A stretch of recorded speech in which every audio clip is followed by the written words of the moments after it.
Have you ever had that specific feeling where you're finally starting something you've wanted for a long, long time? Maybe it's a new job you really fought for, or, a relationship you've been hoping for, or you're finally launching that business. Instead of feeling excited, you just feel suffocated. Yes. It's a very heavy, almost a physical kind of pressure. It's not just, "Ooh, I'm nervous." It's something more. Exactly. It's this incredibly weird, crushing mix of hope and, well, dread. You have the thing you wanted, but it feels like you're pushing against a brick wall or like you're buried under 10 feet of snow. And that's usually when the self-doubt kicks in. Right. Because we're conditioned to believe that good things should feel good. We start questioning everything. We think, okay, if this is the right path, shouldn't it feel easier than this? Shouldn't there be fireworks and like a montage sequence playing? And we almost never get the montage sequence. And when that feeling hits, we usually assume we've made a terrible, terrible mistake. We interpret that pressure as a stop sign from the universe. We panic. We think, this is it. This is the universe telling me, no, turn back. But what if that feeling isn't a mistake?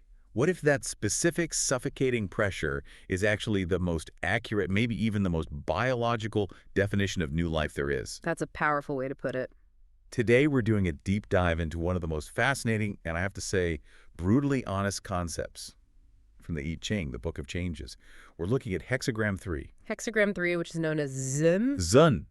And the translation of this is, well, it's not exactly rainbows and puppies. It translates to water, thunder, difficulty.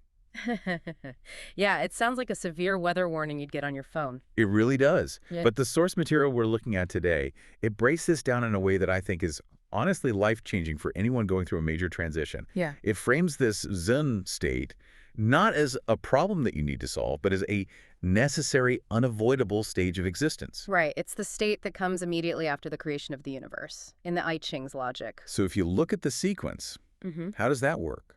Well, it's quite logical. The first hexagram is heaven. That's pure creative energy. The second one is earth, which is pure receptive form. So they set the coordinates, They create the stage. Okay, so you have the field. You have the field. Hexagram 3 Zhun is what happens when life actually tries to emerge on that stage for the first time. And spoiler alert, it is not flowers and sunshine. No, not at all. The imagery the source uses here is incredibly visceral. It describes a seed, a single seed, trying to break through frozen earth in the dead of winter. That's the image. I want everyone listening to just keep that in their heads for this next hour. You are a seed. You have all this life inside you, and that's the thunder, but the ground above you is frozen solid. That's the water. And that feeling, that pressure, is Zen. So our mission today, I think, is to figure out how to survive it without cracking under that pressure. Precisely. And the goal isn't how to avoid the chaos. You can't. I mean, if you avoid the chaos, you're avoiding the birth itself. The real goal is, how do I survive the chaos and find that one little crack to break through? So let's really unpack this visual metaphor, because the structure of the hexagram itself tells the story, and I want to make sure we get the physics of it. You said water, thunder. Right. So for anyone who isn't, a deep I Ching scholar, every hexagram is made of two smaller parts, two trigrams. They're stacks of 3 lines. In Zhun, the lower trigram, the foundation, is thunder. Thunder, okay. And what does that represent? In the I Ching, thunder represents energy, impulse, the life force itself. It's that urge to move, to grow, to just break out. It's a very spring kind of energy. Got it. So that's the seed. That's the internal feeling of the listener who's thinking, I need to start this company, or I really have to move to New York. It's the engine. It is the engine. It's the motive force. But the upper trigram, the one that's sitting so heavily on top of that thunder, is water. And in this specific context, water isn't gentle. It represents the abyss. It's danger. It's chaos. And specifically, it's the cold of winter. It is the frozen ground. So you have thunder crashing up against ice. That is the conflict right there. You have this massive life force pushing up and this cold, hard reality pushing down. And that collision, that's what creates the suffocating feeling you talked about in the intro. Oh, okay. It's not that you lack power. It's that your power has nowhere to go. Not yet. The environment isn't ready for you. That is such a huge reframing. It really is. Because usually when we feel stuck, we blame ourselves. We look in the mirror and we think, I'm not motivated enough, or I'm not smart enough, or I'm just an imposter. Of course. But this model says, no, no, you have the thunder. You've got plenty of thunder. Yeah. You just haven't cracked the ice yet. And that's why the text says something like, the wise person weaves order from chaos. You don't just brute force it and try to melt the ice instantly. That's impossible. You have to weave through it. It's a game of finding the path of least resistance in a really hostile environment. This is a lot to get through because the source material breaks this down into, well, a sort of survival guide. There's a psychological contract we have to sign before we even start, and then there's 6 specific stages, the lines, that describe the journey from I have an idea all the way to I am having a total breakdown. And it does get pretty dark before it gets light. This isn't one of those toxic positivity guides. This is a roadmap for suffering, in a way. It really is. So let's start with what the source calls the breaking ground contract. These are the 3 preliminary rules you have to accept, before you even try to move. If you don't accept these, you're going to burn out in week 1.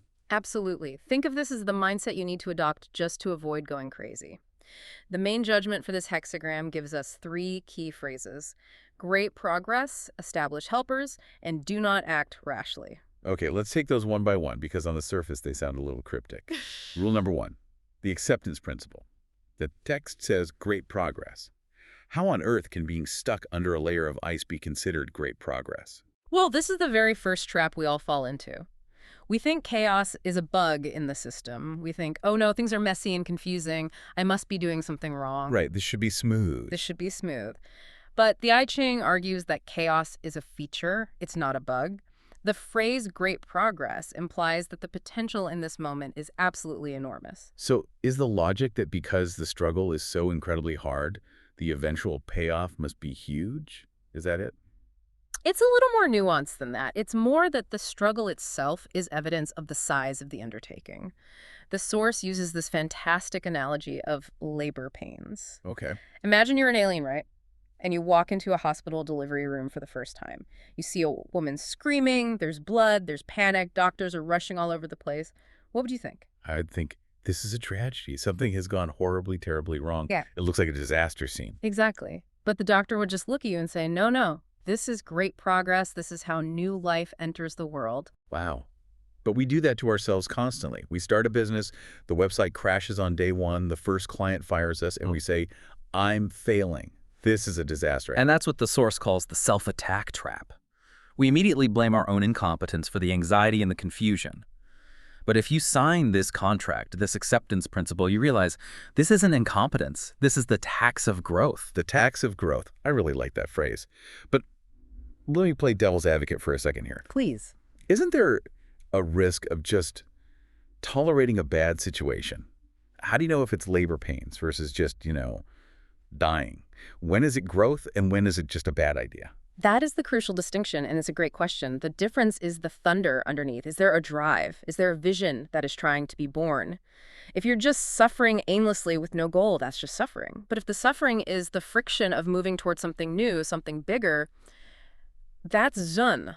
Okay, that makes sense. So rule 1, stop beating yourself up. The struggle means you're alive. The mechanism is working. Which brings us to rule number 2, the patience principle. The text says, it benefits to establish helpers. This is the don't be a hero rule. It's really simple. When you are in the Zhun state, when you're in that deep fog, you literally cannot see where you are going. Your internal navigation system is scrambled because the environment is completely new to you. So you need an external reference point. You need something outside of yourself. You have to. Establish helpers means building a support system. This could be a mentor, an ally, a friend, or even just a book that offers some wisdom. But it can also be your internal values. The source talks about this as your North Star. I love that idea of a North Star because when it's foggy, you can't navigate by landmarks. You can't say, oh, I'll turn left at the big tree, because you can't see the tree. You can't see anything. You need a compass, something that works no matter what the visibility is. Precisely. And in this case, the compass is your why. You need to physically write down, why am I doing this? Because when the chaos hits, when you're 3 months in, you're losing money, you haven't slept in a week, you will forget. You will absolutely forget why you started. You need that mission statement on the wall. And the warning here is pretty stark, right? The lone hero. A lone hero dies in the first round. And why do they die? Is it just from pure exhaustion? It's exhaustion, yes, but it's also a loss of perspective. When you're inside the chaos, you have no depth perception. Everything feels like a crisis. You need someone outside of it, a helper, to say, hey, you're actually doing okay, this is normal, or just as importantly, hey, you're about to walk straight off a cliff. Right. Both are equally valuable. Which brings us to rule number 3, and I think this is the hardest one for high achievers. The restraint principle. Do not act rashly. Oh, this is the one that goes against every modern instinct we have. We live in a culture of move fast and break things. When we feel anxious, what is our default setting? Do something, anything. Send an email, call a meeting. Tweak the logo again. Just do something to make the feeling of anxiety go away. We want to run. We use action as a sedative. But the text is very clear. In the fog, standing still beats running blind. Oof. Standing still beats running blind. That is so counterintuitive. It is, because if you run blind, you are making progress. You're just increasing your statistical probability of falling into a pit. The real danger in the Zhun phase isn't stopping. The real danger is pretending you know where you're going just to soothe your own ego. The source calls this the incubation period, right? It says we have to allow for a time of no output. And in a culture that is obsessed with productivity, no output feels like a sin. It feels like you're being lazy or unproductive. But think about that seed again. Before the sprout breaks the surface, there's this long period where it looks like absolutely nothing is happening. But it is. It's happening underground. Exactly. Underground, the root structure is setting. It's building a foundation. You have to incubate. You have to avoid the get-rich-quick schemes. You have to avoid making hasty commitments. Just wait. Observe. Okay, so we've signed the contract. We've accepted the mess. We're on the lookout for helpers. And we promise not to just run blind into the fog. Now we enter the hexagram itself. We're moving into the 6 lines. Right, and remember the structure we talked about. The bottom 3 lines belong to the thunder trigram. This section is all about the internal struggle. The theme here is, I have all this energy, but I cannot find the exit. Let's look at line 1, the very, very beginning. The text describes this state as hovering. Hovering like a boulder. That is such a heavy image. It's not floating like a feather. It's hovering like a massive rock. It implies a tremendous amount of potential energy. You are heavy. You are substantive. But you aren't moving yet. You're just suspended. So the situation here is, let's say you want to quit your corporate job. You have this burning desire to start your own consultancy, but you're scared. You're frozen at your desk, just staring at the screen. The source calls this incubation anxiety. And our first instinct is to interpret that hovering as hesitation. We think, I'm being a coward, I'm procrastinating, I should just quit today and be done with it. Right. Rip the Band-Aid off. But the wisdom of line 1 is that this kind of hovering is actually strategic composure. Strategic composure. Can you explain that distinction? How is that different from just being scared to make a move? Okay, imagine a mountaineer standing at a dangerous, foggy mountain pass. If they charge forward blindly just because they want to look brave and feel productive, they're probably going to die. Right. But if they stand still and they wait for the fog to clear, they're being smart. They are hovering. They are maintaining their position and gathering information until the path reveals itself. So it's an active waiting. Yeah. It's not passive daydreaming. Yes. And the source draws a really interesting parallel to the lean startup methodology here. Yeah. You don't quit your job and bet your entire life savings on day 1. That's rash. That is running blind. Instead, you hover. You do a minimal viable product, an MVP. You test. You observe. You dip a toe in the water before you dive in. Exactly. You keep your day job for now and you test the market on weekends. That is hovering. To the outside world, it looks like you're standing still, but what you're actually doing is gathering data. You're letting the fog lift a little bit. But there is a shadow side to this, isn't there? Because I feel like I've been hovering on some projects for about 5 years now. At some point, hovering becomes rotting. That is the big trap. The shadow side is what we call analysis paralysis. Right. I'm just doing a little more research. I'm not ready yet. You use that as a permanent excuse. You can get addicted to the research phase because researching feels like real work, but it carries absolutely no risk. You can't fail if you never actually launch. It's safe. It's comfortable. It's very safe, but your dream rots. So the action guide here is to set a specific observation period. Give yourself 1 month, maybe 3 months, to hover and gather data. If you haven't made a single move by then, you're not hovering anymore, you're hiding. Okay, so line 1 is that strategic pause before the jump. Now line 2, This is where things get really interesting and, frankly, a bit dramatic. The text describes a person struggling forward and back, like a rider circling on a horse.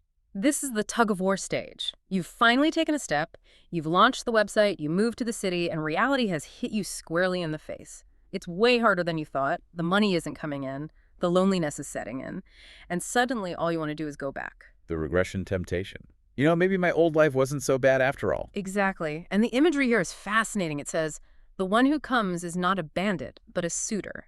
Okay, wait, you have to unpack that metaphor. A bandit versus a suitor? What does that mean? Okay, so you're out there struggling in the cold, and someone rides up to you. They don't look like a threat. They don't look like a bandit who's going to rob you. They look like a suitor, someone who wants to help you, to marry you, to save you. And this suitor represents the temptation of your old life. Oh, I see. So the suitor Yeah. is the thing that looks like it's going to rescue you from your current pain. Yes. Imagine you broke up with an ex because the relationship was fundamentally toxic and it was draining your soul. But now it's Friday night, you're single, and you're lonely. Suddenly that ex texts you, "Hey, I was just thinking of you." They seem so nice, so familiar, so comforting. They are the suitor. They are proposing a solution to your immediate pain. But they're actually the bandit in disguise because they're stealing your future. Precisely. If you go back to them, you steal the possibility of ever finding the right relationship. That's why the text advises, the maiden remains chaste and doesn't marry. It's a test of long-term vision versus short-term relief. That's hyperbolic discounting, isn't it? The psychology concept. 100%. It's a classic behavioral economics concept. We are wired to overvalue immediate relief. We would rather have $100 today than $200 next year. Right. And in the Zhun phase, the pain is high. The anxiety is high. So we would rather have the comfort of the old familiar job today than the massive potential of the dream career in 10 years. It's the marshmallow test, but for adults, with much higher stakes. It really is. The suitor is the marshmallow. It promises to stop the anxiety right now, but if you take it, you never get to grow. So the lesson of line 2 is crystal clear. Don't marry the first thing that offers to take the pain away. Correct. Refusing that short-term fix is how you prove to yourself and to the universe that you're ready for the long-term gain. But there's a trap here too, right? What about the sunk cost fallacy? How do you know if you're just being stubborn? What if that suited the old job, the old relationship, is actually the right choice and you just made a huge mistake? That's the nuance, and it's a difficult one. You have to ask yourself a very honest question. Am I thinking about going back because the goal was wrong? Or am I thinking about going back because the path is just really, really hard? Oh, that's a good distinction. If the goal is still right, if you still believe in becoming an entrepreneur, then you have to endure the hardness of the path. You refuse the suitor. But if you have a genuine realization like, actually, I hate entrepreneurship, I just wanted more money, then maybe you do go back.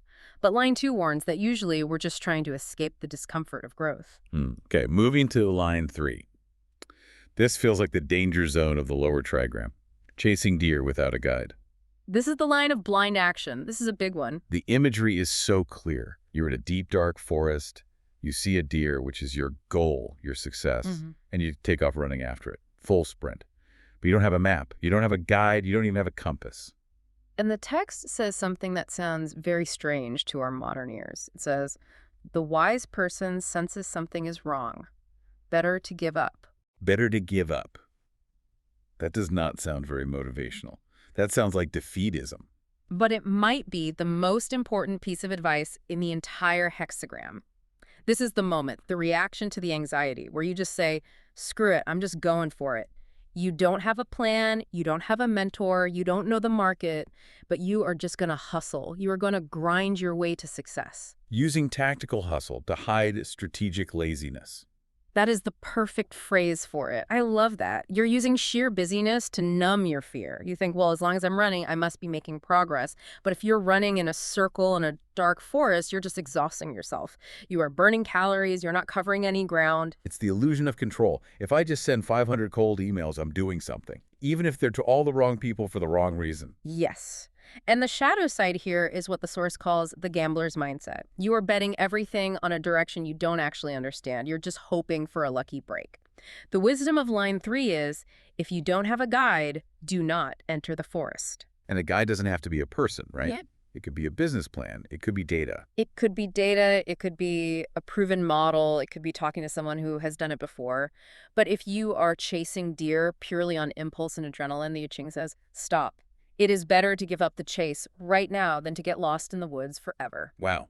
Okay, so that's the lower trigram. That is the internal struggle, the impulse to move versus the fear of moving versus just blind action. Now we cross a kind of threshold. We are moving into the upper trigram, We are now in the water zone. the external danger.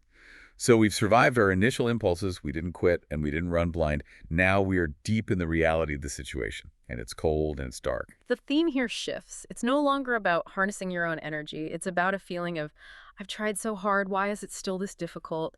It's about despair. It's about your interaction with the world around you. Line 4.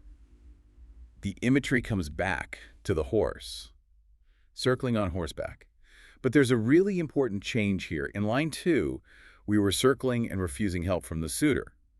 But in line 4, the text says, seeking alliance. This is the pivotal moment of maturity in the entire hexagram. How so? What makes it so pivotal? Well, in the earlier stages, we're often driven by ego. You know, I can do this myself. I don't need anybody's help. That's the isolated hero mentality. But by the time you get to line 4, you've been beaten up a little bit. You've realized the forest is way too big for one person. You've finally come face to face with your own limitations. You've been humbled. You've been humbled, but in a very healthy and productive way. You transition from being a closed system to an open system. Okay, can you explain that in terms of systems theory? What's the difference? A closed system, one that doesn't accept any new energy or information from the outside, eventually moves toward entropy. It decays, it collapses into chaos. But an open system, one that takes in new info, new energy, new perspectives, it evolves. Line 4 is the moment you finally realize, I cannot do this alone. And instead of feeling ashamed of that, you feel empowered to ask for help. You are actively seeking alliance. Yes. And notice the crucial difference from line 2. In line 2, the help came to you, and you had to refuse it because it was a temptation to go backward.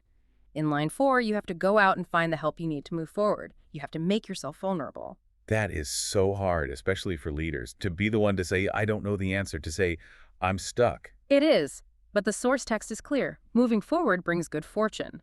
Admitting you're stuck is the only way to get unstuck at this stage. But again, there's always a shadow side. We have to address the other ditch you can fall into. Dependency addiction. Right. Not help me, but fix this for me. There is a very fine line between seeking an alliance and looking for a savior. You aren't looking for someone to carry your backpack for you. You're looking for a partner to walk alongside you. If you expect the mentor to make all the decisions for you or your business partner to bear all the emotional load, you aren't building an alliance. You're being a parasite. So the action is to be sincere. Build a reciprocal relationship. I need your help, but I also have value to give you in return. Exactly. It's about building win-win ecosystems. You bring the thunder, you still have the energy, and they bring the map. Okay, line 5. This one hits hard for anyone who has ever tried to lead a team or, change a family dynamic.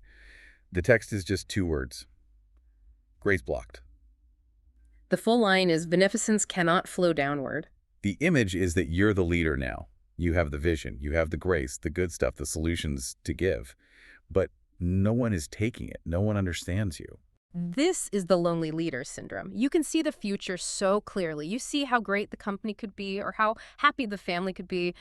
But your team, your family, your partner, they just see the current chaos. You try to explain your vision, and it's like you're speaking a completely different language. And the frustration here is just, it's palpable. You feel like, why are they so stupid? Why can't they see what I see? And that's the trap. That is the lonely tyrant trap. You start blaming everyone else. You think the problem is that the people around you are idiots. But the I Ching offers a very specific, almost mechanical explanation. It's not a people problem, it's a channel problem. A channel problem. Think of it like plumbing in an old house. You have a big tank of fresh water, that's your vision upstream. But the pipes that lead to the rest of the house, those are your communication channels. They're old and clogged with rust. It doesn't matter how much pressure you put behind the water.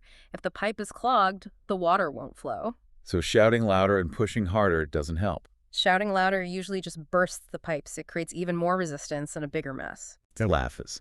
Right. So what's the strategy then? The text says something about small matters and large matters. It says, small matters good fortune, large matters misfortune. This is basically the 80-20 rule applied to change management. Don't try to force the large matter, the total sweeping transformation all at once. The channels aren't ready for it. The trust hasn't been built yet. So you have to start with small matters. You have to start with small, concrete, visible wins. Pilot projects. If you want to change the whole company culture, don't hold a massive mandatory seminar on day one. Just change how you run one single meeting this week. If you want to change your entire family's diet, don't overhaul the whole fridge overnight. Just start by changing breakfast. You have to unclog the channels gently, bit by bit. Exactly. And find the few people who do get it, your 20%, and let them help you translate the vision for everyone else. Don't try to convince the whole village yourself. Convince the key influencers and let them help you convince the village. I love that. It takes so much pressure off. You don't have to save everyone all at once today. You just have to get the water flowing, even just a little bit. Precisely. Small matters good fortune. Okay, we've arrived at the final line. Line 6. We have struggled, we have waited, we have asked for help, we have tried to lead, we have done everything this book told us to do. And now, the final stage is crying blood and tears. It is the most dramatic image in the entire hexagram, maybe in the whole book. Crying until your tears become blood. This sounds like total catastrophic failure. This sounds like the end of the movie where the hero dies and the credits roll. It feels like tragedy. It feels like the end. But psychologically, this is the most powerful and transformative moment of all.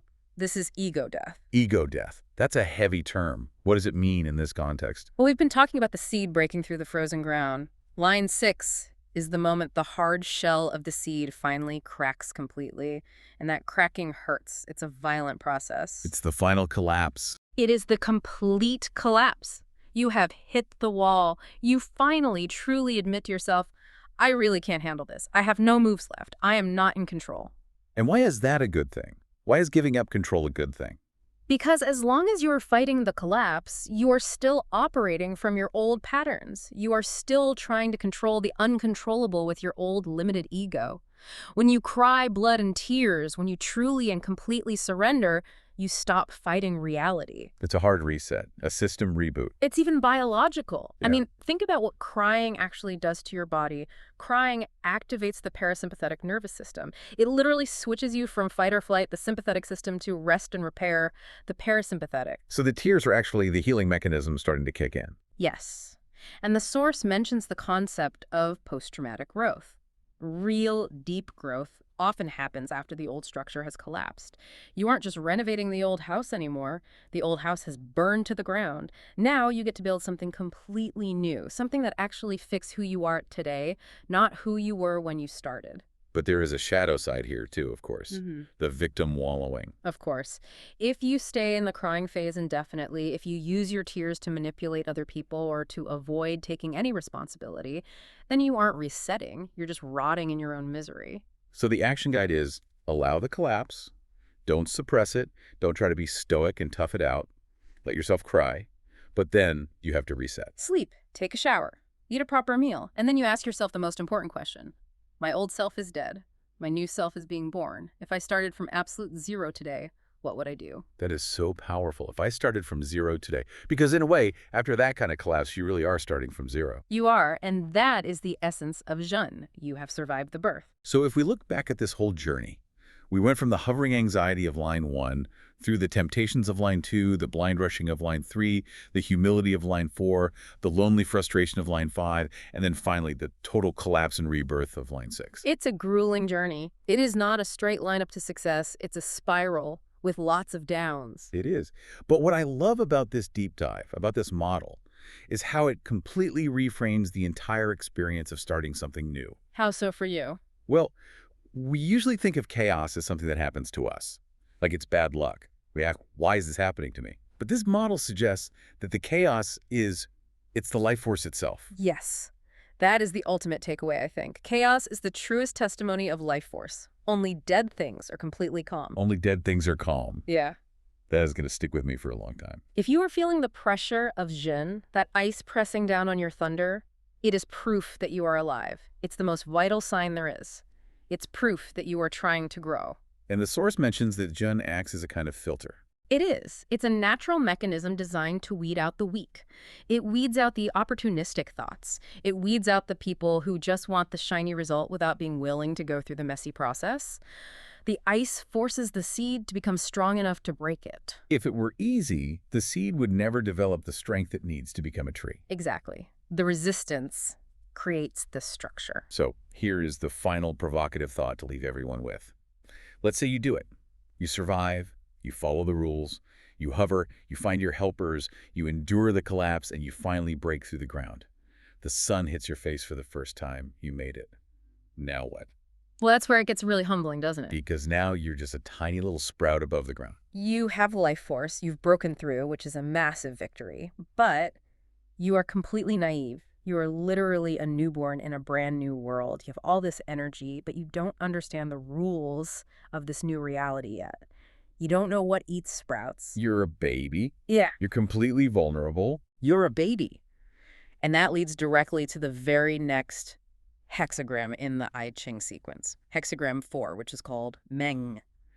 It translates to immaturity or youthful folly.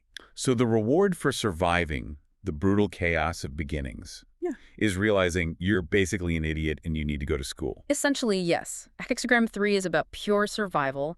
Hexagram 4 is about education and enlightenment. It's about how to build rational cognition after you've survived the chaos. Well, that sounds like a topic for a whole other deep dive. I feel like we just survived the war, and now you're telling us we have to go to boot camp.